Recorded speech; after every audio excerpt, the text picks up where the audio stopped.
Hello, everybody. This is Becca Activator, creator of Activator Studios and Becca Activator Productions. And this is going to be a video where I'm going to attempt, to my best ability, to explain the timeline for Activator Studios. Just because some projects came out and some things were confusing, some things released out of order, so I wanted to do my best to clarify it.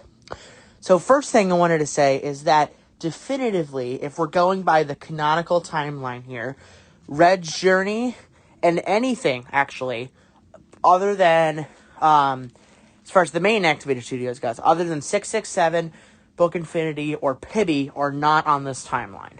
There are some gameplay productions that are on it, but as far as, like, Red's Journey goes, the other series I've done, smaller movies like the Activator versus Shakespeare one, those are not on this timeline, so you can ignore those. Okay, so on to the timeline. So this timeline definitively starts with Infinity Train, when it was created in the show, which not exactly known necessarily, but let it be known that it was created quite a long time ago. Some people think it was before the invention of trains in our world. So quite a long time ago. When one was created and everything started for the Infinity Train in general. We're going to fast forward many years later. Right around two important events happened about the same time. Around the 80s or so. When 667 was born. And the Amelia was taken to the train. Both of these happened at around the same time. And in this particular case, Amelia was sent to the train and sent to do some work on herself and her to deal with her loss of her husband who died. And so she got sent to the train, interacted with one, and tried to get him to make a car for her. And it didn't go well, so she sent him down to the snow car, and she took over as conductor of the train in a very rough manner. 667 was born around this time, and so Anna and her husband, Villager 650, tried to raise their son the best they could. Fast forward a couple of years later, when 667 was around 5 years old, so I'm going to say about 1987 or something, 667's father passed away due to unknown causes. I still, personally, have never figured out why he died. But he died. And he left behind to 667 his own pickaxe, which caused 667 to want to go mining someday. Alright, once again, we're going to move way further down in the timeline to, I'm going to say about 20 years or so, where the creation of the friendship between Villager 667, Steve, and Villager 560. Now 667's in about 25 or so. And right around this time, they became friends and decided to go mining as much as they could. And one day, things go horribly wrong as while they're mining, 667 accidentally finds a hole with a diamond in it and puts everything back together that infiltrates Dr. Inconsiderate's evil plan. And they stop Dr. Inconsiderate with the help of Testificate Man. I would say this takes place around 2005 or so, maybe. I would say then after that,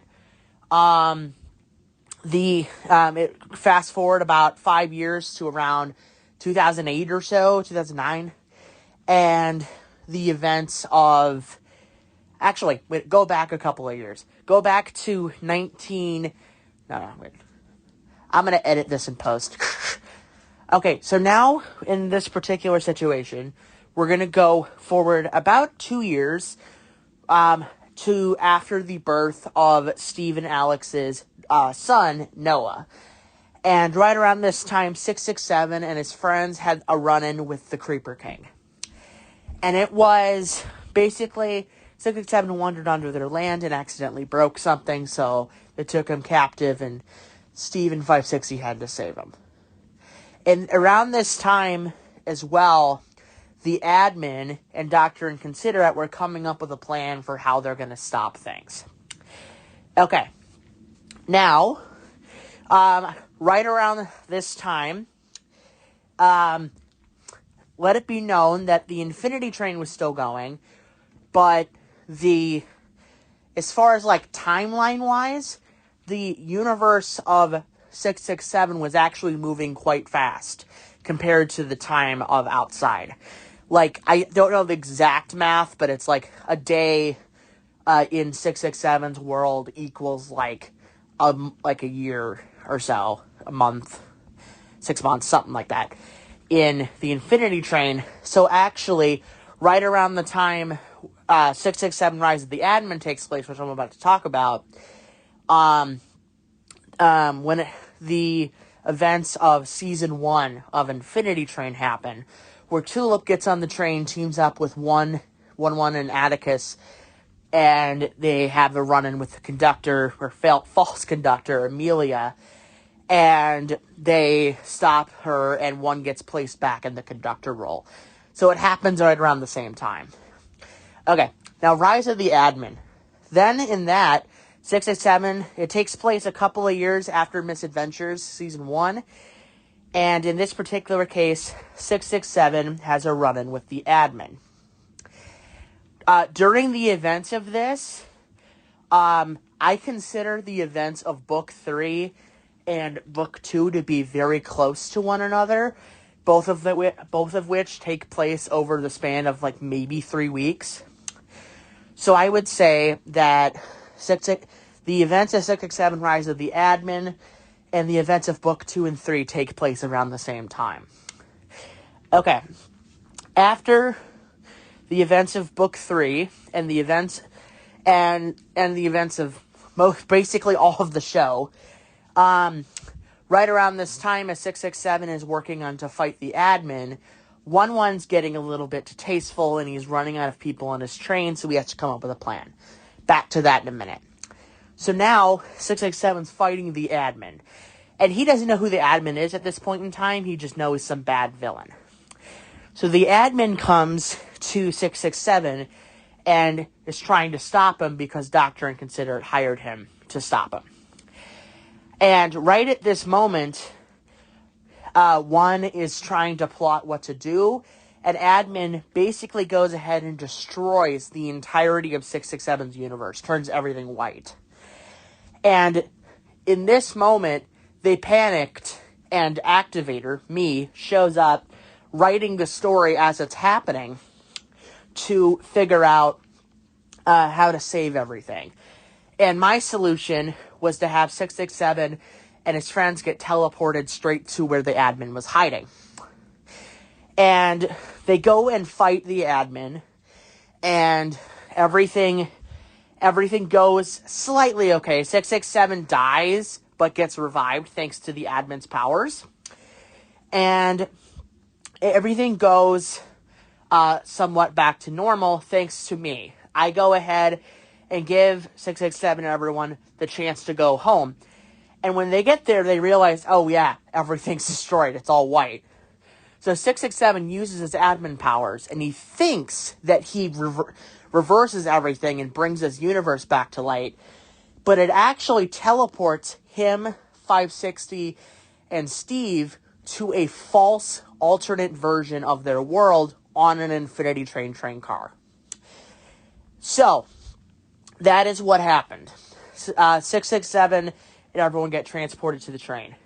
Right around this time, 1-1, or 1 in this case, because he's about to switch in between, finds out from one of his stewards that someone infiltrated the train in a car that he did not create. So he needs to figure out a way to stop that. Okay. Now, the rest of 667 starts happening. Misadventure Season 2 happens, where 667 has a run-in with Ryan, who was Dr. Inconsiderate's assistant back in the first movie. And in this case, he discovers multiple other universes based on the Minecraft universe. And at one point, as he tries to fly away, he hits his head on the ceiling, because remember, this is a train car. He hits his head on the ceiling and falls back to Earth, and he's saved by somebody. As he's going on his journey, he finds out who saved him, and it's Pinkie Pie, who is a fourth wall breaker who realizes that 667 might need some help, and she's trying to have some fun. So she agrees to team up with 667 to try to help him find Ryan. So eventually they find Ryan, and they realize he's more powerful than they thought. So 667 asks Pinkie Pie for help, and she agrees to go get me for help. Right around this same time, she dips, and 667 brings everybody from every universe to help fight Ryan. As they attempt to fight Ryan kills 667's mother. And in this moment, her last words are, "Remember, son, use the power of the bird." Which, it's funny, because it actually has two meanings. One, bird, like the middle finger, and two, bird as in red, which we'll get to that in a minute. But 667, in a fit of rage, destroys Ryan with the help of the new multiverse friends.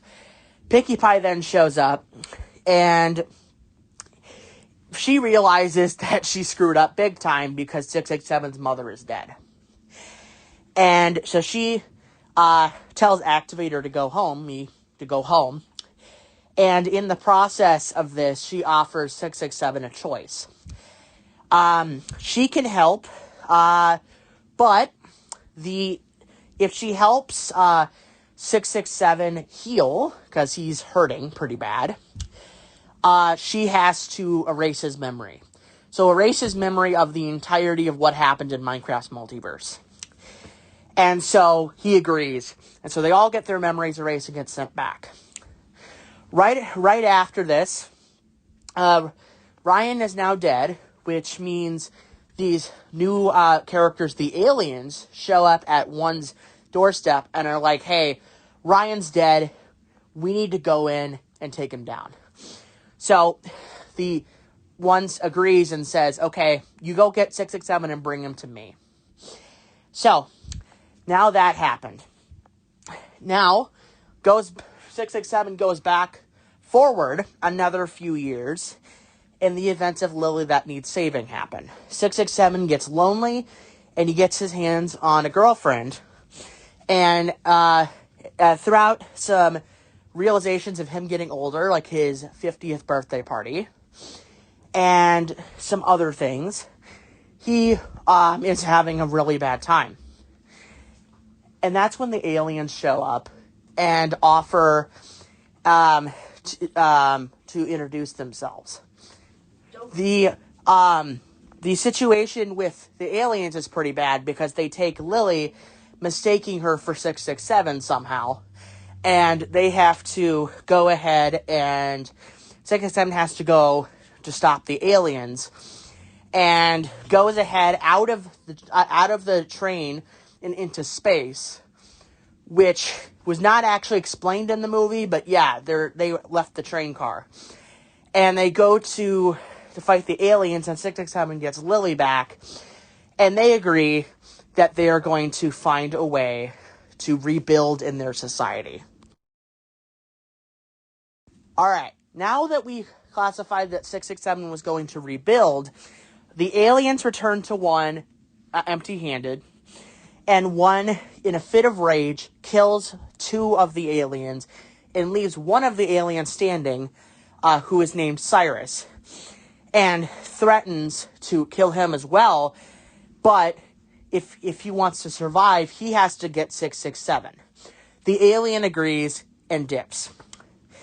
Now, right after this, one is messing with the machine that Amelia turned him from 1 to 1-1, and finds a way to reverse it. And at this time, Amelia and Hazel come back from one of their trips to talk to him, and he's full-blown evil now. So they have a run-in with him and confront him.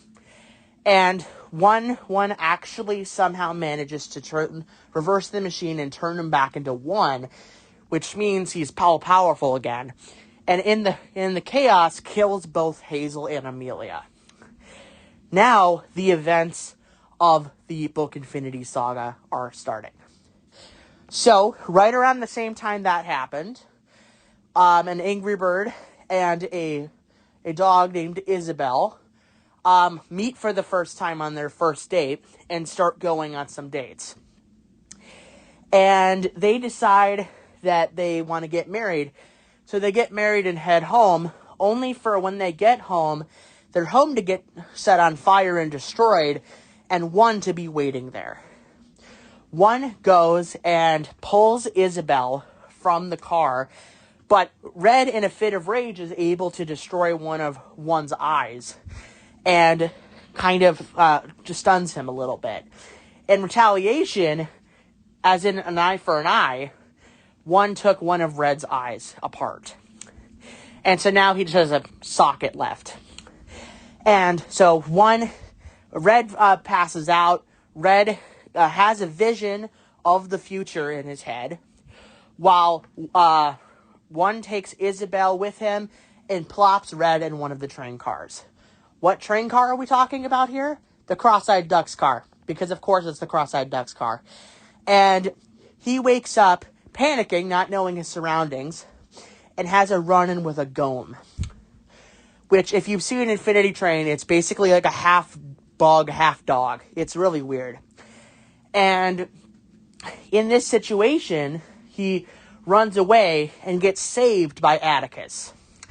In this particular situation, Atticus brings him to his car, the Corgi car, and lets Red know what's going on. And so the two of them work together to destroy the half denizens, half robots that are now existing, and go ahead to try to figure out what's going on. Red asks Atticus what is going on, and he wants a complete background story of what's going on. And Atticus agrees, and they decide to leave. As he's explaining this, they go from train car to train car. And at the same time this is happening, now that one has Isabel, he's going and pulling other universes, cartoon universes, to the train, one by one. Kind of like how 667 found his way to the train. And when it happens around that same time, which is why sometimes in the Book Infinity series, they appear in, like, random cartoon universes. So, yeah. So now, Red and Atticus are thinking about some things, and Red now has a robot eye because he picked it from some of the rubble of the half-innocent, half-robots, and makes a decision to plop in his eye, so he now has a robot eye.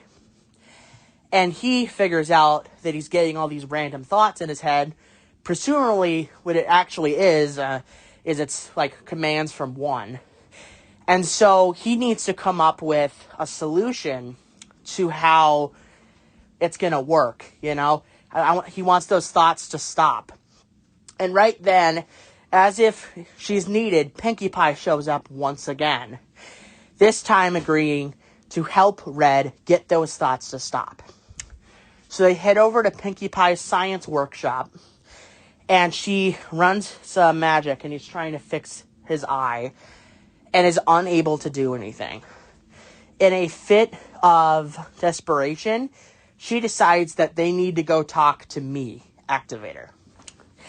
Right as this happens, I, in the real world, run out of the animation studio I use, and I took a couple of month break and decided to use a different animation style.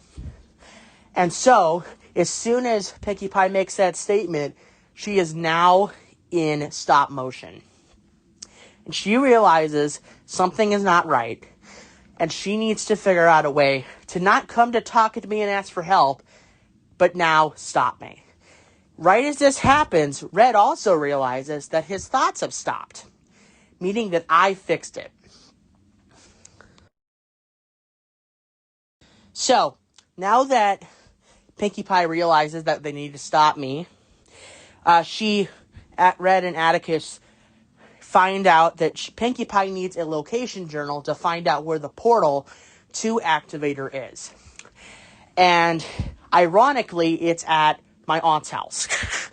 So Pinkie Pie goes and gets that journal, comes back, and they realize exactly where they need to go. One of the train cars that now has another universe in it, the Owl House universe. And they go to the scene in Owl House's Thanks to Them, where right after they fight a possessed hunter and they're about to go through the portal, they steal the portal and go through it, and it takes them to Activator, leaving Luce, Amity, and everybody stranded. Now they go through the intro, making some comments about fourth wall stuff, and make it to me trying to figure out the solution. I make some snarky comments, and Pinkie Pie takes the chance after Finn makes a surprise appearance when he shouldn't have been, to go ahead and figure out a way to attack Activator. And in that moment, Activator realized what was going on and was able to stop the attack and send everyone back, taking away Pinkie Pie's powers in the process. Pinkie Pie thinks about it for a minute and decides that if that Activator wasn't going to team up, they were going to use the Activator of the train. So they do this. They go and find the Activator of the train, who basically, in this particular timeline, got teleported to the train in like a post-apocalyptic version of our world. And they agree, Activator agrees to team up with Pinkie Pie after her saving Activator out of a cage being trapped in with Lumily. And they figure out, after heading to the base, that they need to find my father because something is wrong and they can't find him. So after a little bit of a walk, they find him.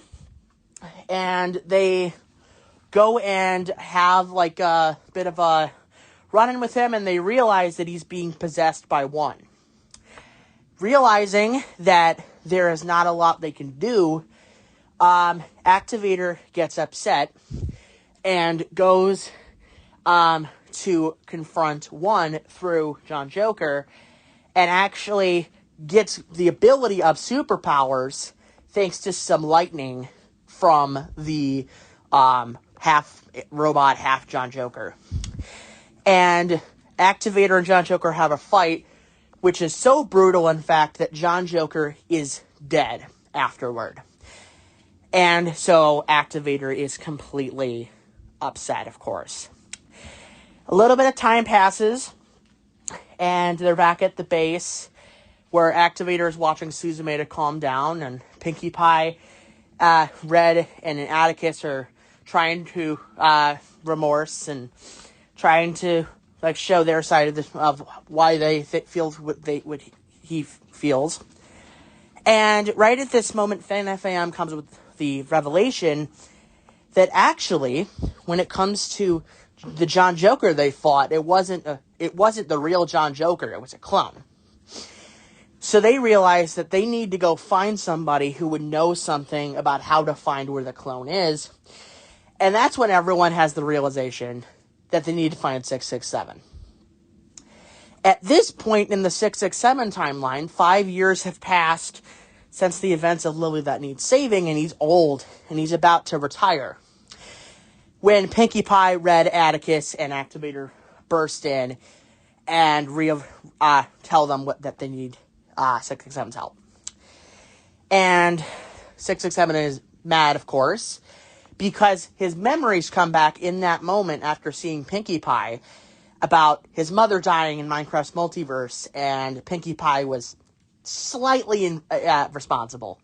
So he's upset. And When it comes to this, 667 reveals the reason why he was going to retire. It's due to his powers. So remember how I said a little while ago in Rise of the Admin that when he fought the admin, he died, and the admin powers brought him back to life? Well, it did so, but the powers are now the only thing keeping him alive. And so he's basically running out of juice as he's getting older. And so, while he rests, because he can't really do anything right now, Dr. Considerate, because he got reformed, goes ahead and takes everybody to find a magical pickaxe that will give location if they mine one with it. So while they're going on that quest, another villager named Villager 27 approaches 667 and offers that he needs to keep quiet, otherwise something bad will happen. So when Dr. Inconsiderate and everybody return from that mission, the Minecraft world turns from what it was like up until that point, where it was just like a picture blank background, to an animated background, proving that something is wrong. And when they get back to where 667 is, Villager 27 is on top of him, and everything starts going glitchy. To which Red rightfully asks, "Who are you?" And he reveals that he's actually Cyrus the alien in disguise. So, when it comes to this situation, now Cyrus found 667 just like one asked, and he shows up, only for one to betray Cyrus and kill him in the process. And now one and Red have a talk. And one does basically what Amelia did to Tulip, in the sense that he said, it's not worth it, you need to just go home, there's no point. To which Red has an emotional breakdown. As he's having this breakdown, 667's parents up in heaven are looking down and realize that things are not right, and they need to do something to stop it. So Red decides he's going to go and stop one himself because everyone else is frozen. And so he decides he's going to go try to figure it out on his own. So he goes. Right as that happens, 667's parents talk to him in his memory, in his head, and get him to find a way to use his powers to get unfrozen. Which, like I said, using his powers is not a good thing because it's keeping him alive. So it actually took parts of his face and body away from him as he did it, which means he's fading away even more. And 667 says that he doesn't care if he dies, he needs just to find a way to stop one. So Red passes by Randall and the cat, who give him the directions to the engine, and Red goes to stop one, which 667 is not far behind. Red gets to the engine, which one reveals that Isabel actually got half robot, half person as well, and she's being mind controlled. And one reveals the true reason why he did all this. Like I said before, because he ran out of people in his train, and in desperate times he made a deal. And who did he made a deal with? Bill Cipher. He made a deal with Bill Cipher, because of course he did. And in this particular situation, Bill's just way too powerful for them to handle. And Red doesn't know what to do, and neither does one. Because in that moment, he's no longer one, because Bill Cipher is done possessing him. It's now 1-1 again. And he's not sure what to do, so he offers some of his other staff to try to get their hands, such as Monica, who dips, and Comey and Tadano from Comey Can't Communicate, who they don't know what to do either. And so, in a last desperate attempt, 667 arrives and uses the remainder of his powers to defeat Bill Cipher once and for all, and in the process, kills himself. And of course, everybody is horrified and completely upset, of course, especially Noah, Steve, 560, and everybody. And in this exact moment, the the last thing Bill Cipher does is create a button. And this button falls down, and it actually is a button that destroys Activator Studios. And so in this moment, the button hits the ground and everything dissipates. Everything's white, everything's gone. The only thing that is left is Red, Pinkie Pie, Atticus, and somehow Pibby. And I'm going to explain what that means. So, like I said, Pibby is now there with everybody, right? So how is that possible? I explained earlier at the very beginning of this that the things that were on this timeline were Activator Studios, were 667, Book Infinity, and Pibby. So where does Pibby fit in all this? Well, throughout the events of the beginning of Book Infinity to where we are now, Pibby was doing the entirety of the Learning with Pibby series, starting as like a small little adventurer, going and killing the Dark Curse.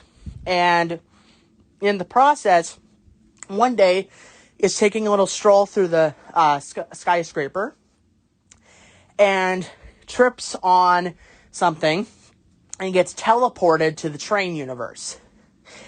And this happens like within about 10 minutes of the studio getting destroyed. And right as that moment, Pinkie Pie shows up and takes Pibby along with her. So in that moment, when the studio gets destroyed, Pinkie Pie and Pibby are there. So the four people that remain in Activator Studios truly are Red, Atticus, Pinkie Pie, and Pibby. So they once again are in a very bad spot, and they need to figure out a way to stop this. So they decide to go find me again.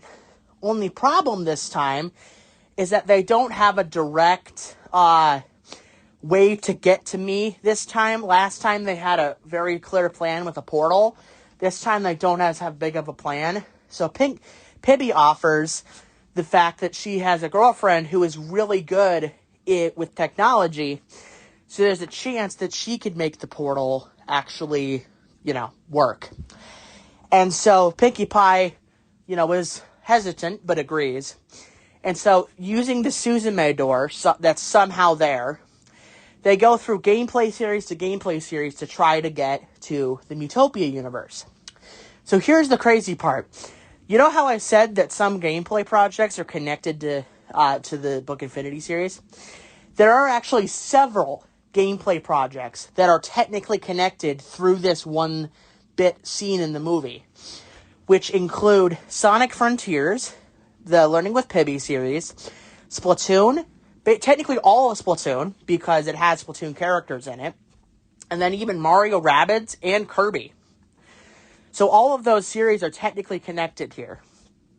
And not all of them are important necessarily, but it's important to know that up until this point, it's hard to explain. It would take probably a separate video to go over where exactly in the gameplay series these parts take place. But I will tell you, you can figure it out by looking at the backgrounds where the characters are. But I'm not going to get into it in this video. If you guys want me to make a separate video explaining exactly where the gameplay series go, just let me know in the comments. But at this point, they go through series after series and get to Sonic after the events, actually, the original events of Sonic Frontiers. So not like the Final Horizon end, but the original end, at the original end of the game when the game first came out. And he's trying to relax after a long journey and fight. And thanks to Tails, who got the Chaos Emerald, Sonic transformed into Super Sonic to take everybody back to the Starfall Islands to hopefully figure out where Sage is, see if she can get them a portal to the Mutopia universe. So when they get there, Sage is trapped in a computer like she is at the end of the original Sonic Frontiers. And Dr. Eggman is there and tells Sonic that it's too late because he found the rest of the Phantom Ruby, to which he summons Infinite. And Sonic and Infinite start fighting. In this moment, Red and Pinkie Pie take the chance and go talk to Sage, to which she, using the power of her voice, is able to create a portal to the Miitopia universe. So they go through it, leaving behind Sonic to fight Infinite and Dr. Eggman. So now they found their way to the Miitopia universe, and they find Tomei, who brings them to the inn where the rest of the crew is, and Min Min creates a portal using her technology to Activator. So they go talk to Activator. Now that they're at me again, they catch me watching some anime when I wasn't expecting them to show up. And they explain to me what's going on with the YouTube channel. It's gone. Activator Studios, it's gone.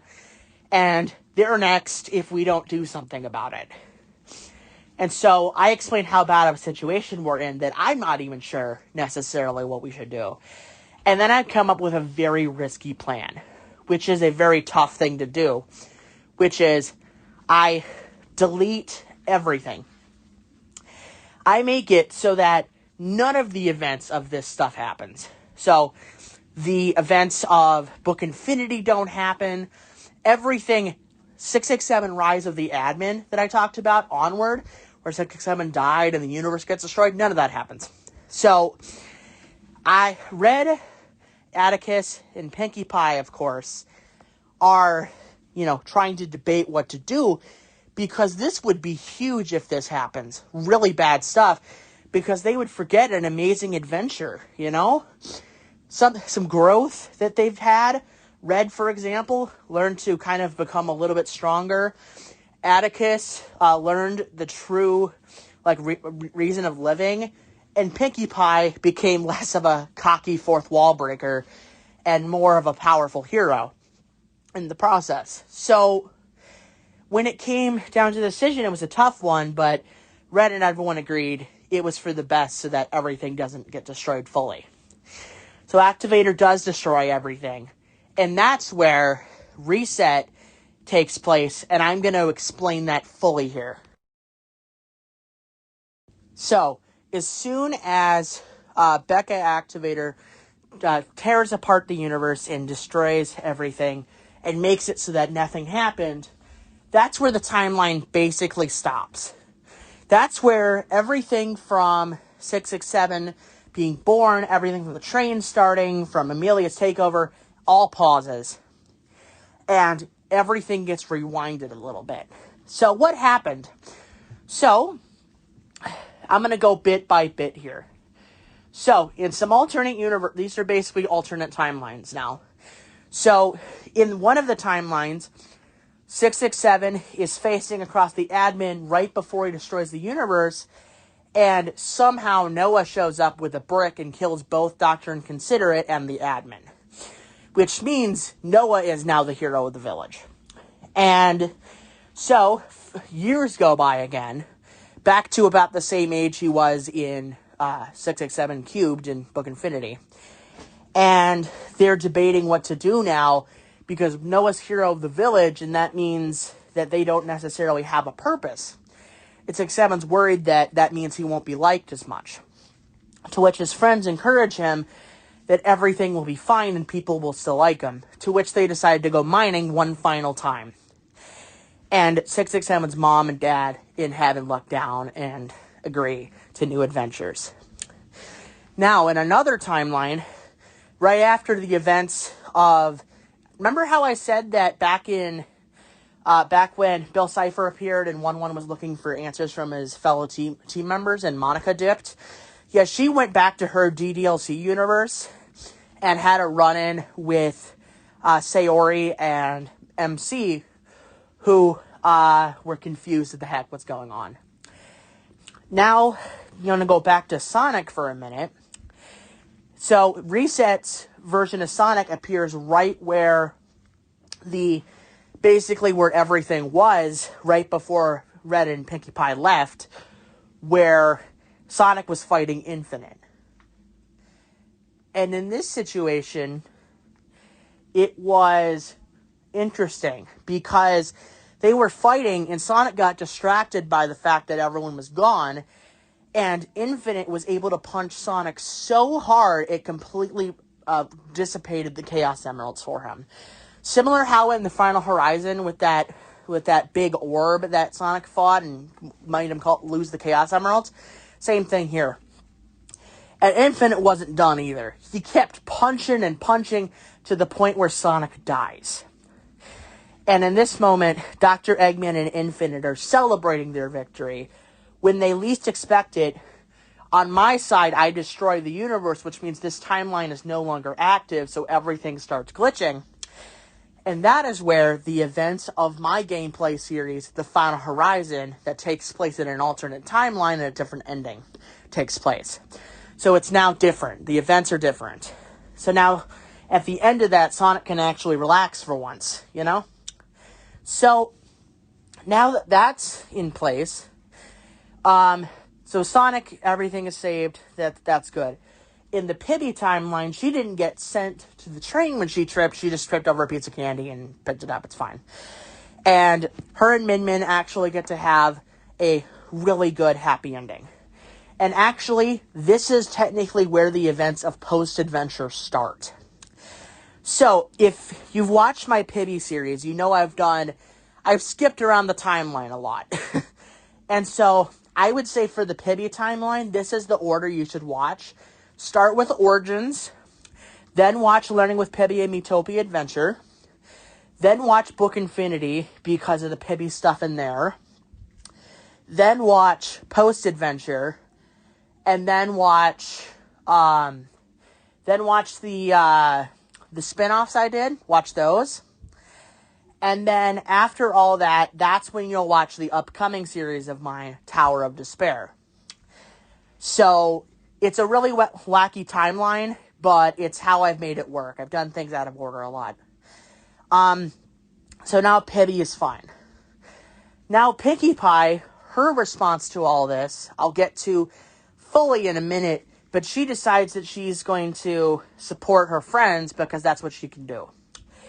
Atticus doesn't really have a lot going for him. Everything's just back to normal for him. All of his Corgi friends are alive. It's almost as if nothing happened. And when it comes to all that, he's perfectly fine. Now, this is where it gets interesting. Red, basically, it would be as if everything with him and Isabelle happened and they got married and went home, except one never showed up and destroyed everything, so they just lived a normal life. And they end up having a kid together. And they live their life, like, to the fullest. That's where the timeline would end, except there's an update since then. Now that we have the new studio starting, there's actually a cut of Book Infinity, which I'm not sure if it's out yet or if it's going to come out. It depends on when this releases. But that cut has a post-credit scene that's new. To which Pinkie Pie is just sitting there contemplating that she felt like it was more fun hanging out with Red and Atticus, to which I show up via portal and say, "How do you know that? I erased memories. How do you know that?" To which she makes the just smart comment of, "I'm a fourth wall breaker. That's what we do." To which I gave an offer. "I need your help," is what I said. And Pinkie Pie decides that her story is not over. And that's what leads into my Book Infinity What If series that's going to come out eventually, probably next year. And that will be a completely new idea that just takes the events of Book Infinity and changes the stories a little bit. So I hope you guys will look forward to that. So this is the end of my timeline clarifier. I really, really hope that you guys enjoyed this and this helps a little bit. I did some specials that were meant to clarify the timeline, but it even didn't help that much either. So I figured a direct video where I talk about it would be better. I don't know. That's what I think. So anyway, that's the end of this video. Thank you guys so much for watching. I really hope that, like, once again, this helps. But I'm going to be working on some other projects until the Book Infinity stuff happens. But stay tuned, okay? Alright, see you guys in my next video. Bye, guys. Bye!